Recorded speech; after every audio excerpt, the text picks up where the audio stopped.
Hello viewers. তো 2 সপ্তাহ আগে যে পদ্ম গাছটা আমি এখানে লাগিয়েছিলাম, তো তার আপডেটটা আজকে দিতে এসেছি। তো দেখো, পাতাগুলো একটা একটা সাইজ দেখো, কত বড় বড়, আরও এতটা করে থেকে যাচ্ছে। আর যখন যখন আমি ওই আগের বালতিতে লাগিয়ে রেখেছিলাম, ছোট বালতিতে, তখন কিন্তু এই সাইজের পাতাগুলো ছিল, এর থেকে বড় হতো না।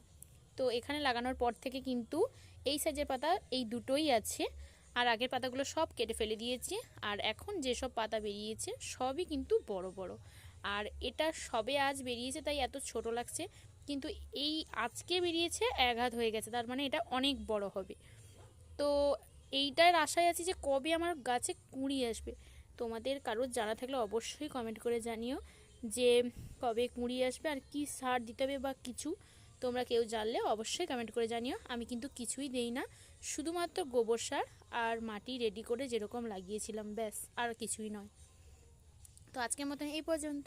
Tata, bye bye.